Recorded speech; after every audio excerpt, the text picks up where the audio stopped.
पिछली क्लास में हमने आप लोगों को क्या क्या बताया था। सबसे पहले बताया था कार्बोक्सिलिक अम्ल के सामान्य परिचय, फिर बताया था हमने मोनोकार्बोक्सिलिक अम्ल। मोनोकार्बोक्सिलिक अम्ल के बाद हमने बता दिया था उसका आईयूपीएसी नाम। इतनी चीजें बता दी गई थी। कार्बोक्सिलिक अम्लों का सामान्य परिचय बताया था। कार्बोक्सिलिक अम्लों के सामान्य परिचय बताने के बाद उसके बाद हमने बताया था मोनोकार्बोक्सिलिक अम्ल का सामान्य परिचय अर्थात वसी अम्ल का जनरल फार्मूला, और उसमें कुछ महत्वपूर्ण सदस्य के बारे में थोड़ी सी चर्चा की गई थी, वसी अम्ल के अर्थात संतृप्त मोनोकार्बोक्सिलिक अम्ल के बारे में। उसके बाद मोनोकार्बोक्सिलिक अम्ल या कार्बोक्सिलिक अम्लों के आईयूपीएसी नाम भी हमने बता दिया था। आज पढ़ना है आप लोगों को संतृप्त मोनोकार्बोक्सिलिक अम्ल या वसीय अम्ल। इसे क्या कहा जाता है?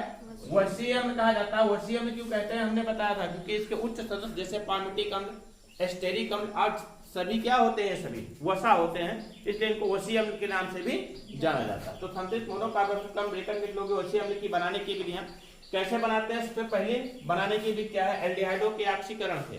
आपको पता होना चाहिए कि एल्डिहाइड किसे कहा जाता है? जिसमें CH2 ग्रुप लगा हो, जिसमें CH2 ग्रुप लगा हो। एल्डिहाइड का मतलब क्या होता है? ये RCH2 हो जाएगा या HCH2 हो जाएगा।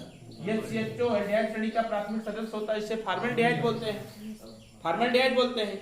नहीं, इसके पहले वाले चैप्टर में बताया गया RCH2 एल्डिहाइड सामान्य एल्डिहाइड होता है, अन्य एल्डिहाइड होता है। फॉर्मल्डिहाइड के लिए हम HCH2 बोलते हैं, अन्य एल्डिहाइड के लिए हम क्या बोलते हैं? RCH2 बोला जाता है। R के स्थान पर मेथिल एथिल कुछ भी लगाया जा सकता है। तो एल्डिहाइड से कैसे प्राप्त करते हैं? अम्लीय माध्यम में एल्डिहाइडों का सोडियम डाइक्रोमेट की उपस्थिति में ऑक्सीकरण कर देते हैं। किस तरीके से ऑक्सीकरण करते हैं? एल्डिहाइड की बात किया जाता है तो RCH2 इसका ऑक्सीडेशन होता है अम्लीय माध्यम में। अम्लीय माध्यम का मतलब क्या? H2SO4 और सोडियम डाइक्रोमेट। सोडियम डाइक्रोमेट की बात करते हैं, ये NO2Cl2O7 और प्लस किसकी उपस्थिति में? H2SO4 की उपस्थिति में ऑक्सीडेशन होता है तो क्या बन जाता है? RCOOH।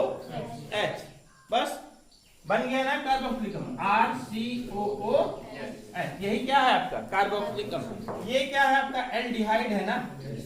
एल्डिहाइड, एल्डिहाइड का ऑक्सीकरण करा देते हैं अम्लीय माध्यम में सोडियम डाइक्रोमेट की उपस्थिति में, तो क्या बन जाता है आपका? कार्बोक्सिलिक अम्ल बन जाता है। क्या बन जाता है? कार्बोक्सिलिक अम्ल बन जाता है ना। अब देखिए कोई भी कंपाउंड ले लेते हैं, एल्डिहाइड श्रेणी का प्राथमिक सदस्य ही ले लेते हैं। एल्डिहाइड श्रेणी का प्राथमिक सदस्य कौन सा लेते हैं? HCH2। फॉर्मल्डिहाइड लेते हैं। फॉर्मल्डिहाइड की बात करते हैं HCH2, इसका ऑक्सीडेशन हमने कराया, इसका ऑक्सीडेशन कराया, कंडीशंस वही लगेगा क्या?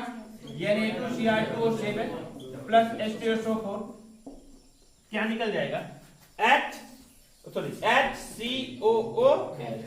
बनेगा क्या आपका? HCOOH। ये क्या है आपका?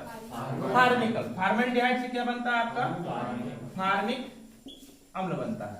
लेकिन अन्य एल्डिहाइड लेते हैं। अन्य एल्डिहाइड के अंतर्गत मान लीजिए हमने एस्टल्डिहाइड ले लिया। एस्टल्डिहाइड का मतलब R के स्थान पर हमने क्या लिया?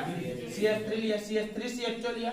एस्टल्डिहाइड है जी, ये क्या है आपका? फॉर्मल्डिहाइड। ये एस्टल्डिहाइड, एस्टल्डिहाइड का ऑक्सीडेशन करा देते हैं किसकी उपस्थिति में? सोडियम डाइक्रोमेट Na2Cl2O7 और प्लस किसकी? H2SO4 की उपस्थिति में। अम्लीय माध्यम में सोडियम डाइक्रोमेट की उपस्थिति में इसका ऑक्सीडेशन करा देते हैं, क्या बन जाता है? CH3COOH। एस्टिक अम्ल बन जाता है CH3COOH। ये क्या है आपका?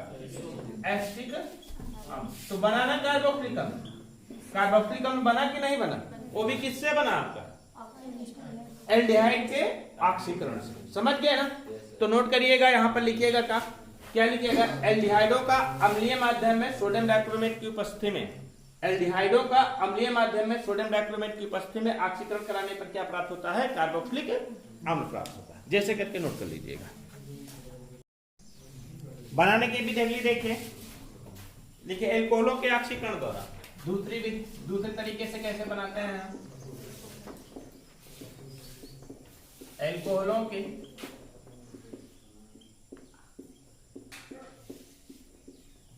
ऑक्सीकरण द्वारा। एल्कोहल जानते हैं, एल्कोहल का सामान्य सूत्र क्या होता है? ROH ना, ROH या RCH2OH कोई भी हो सकता है। एल्कोहल का क्या करते हैं हम? पोटेशियम परमैंगनेट KMnO4 और क्षारीय माध्यम में इसका क्या कर देते हैं? ऑक्सीकरण कर देते हैं, जिसके कारण कार्बोक्सिलिक अम्लों का साल्ट बनता है, लवण बनता है, और फिर उसका अम्लीकरण कर देते हैं तो क्या बन जाता है आपका? कार्बोक्सिलिक अम्ल बन जाता है। जैसे देखिए एक कंपाउंड है आपका, एक एल्कोहल है RCH2OH, ये भी एल्कोहल है, इसका ऑक्सीडेशन कर देते हैं KMnO4 पोटेशियम परमैंगनेट और KOH की उपस्थिति में, और इसका ऑक्सीडेशन करते हैं, इसका साल्ट प्राप्त होता है किस तरीके से, इसका साल्ट निकलेगा RCOOK, क्या निकलेगा आपका RCOOK, और फिर इसका क्या कर देते हैं, अम्लीकृत कर देते हैं H2SO4 की उपस्थिति में, तो प्राप्त हो जाता है क्या आपका RCOOH, है ना। ये कार्बोक्सिलिक अम्ल की प्राप्ति होती है। अब कोई भी ले लीजिए, जैसे हम लेते हैं मेथिल अल्कोहल, देखिए CH3CO, मेथिल अल्कोहल CH3OH लेते हैं, इसका क्या कर देते हैं हम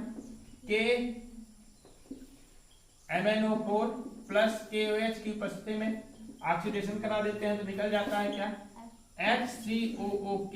कहेंगे सर ये तो संतुलित है, यहाँ से H2O निकाल दीजिए, संतुलित हो जाएगा, ठीक है HCOOK, और यहाँ से क्या प्राप्त हो, अम्लीकृत करा देते हैं H2SO4 की उपस्थिति में, क्या प्राप्त हो जाता है HCOOH, फार्मिक अम्ल की प्राप्ति हो जाती है।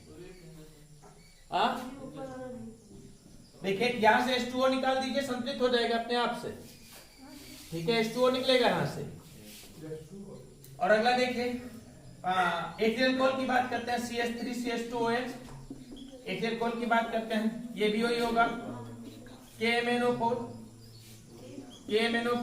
KOH की उपस्थिति में ऑक्सीडेशन का करा देते हैं, तो क्या निकल जाएगा यहाँ से, देखिए CH3COOK, और फिर यहाँ पर क्या H2SO4 की उपस्थिति में अम्लीकृत करा देते हैं, तो क्या निकल जाएगा CH3COOH की प्राप्ति हो जाती है। मेथिल अल्कोहल तो है CH3OH। सर जी लेके कहाँ से आया?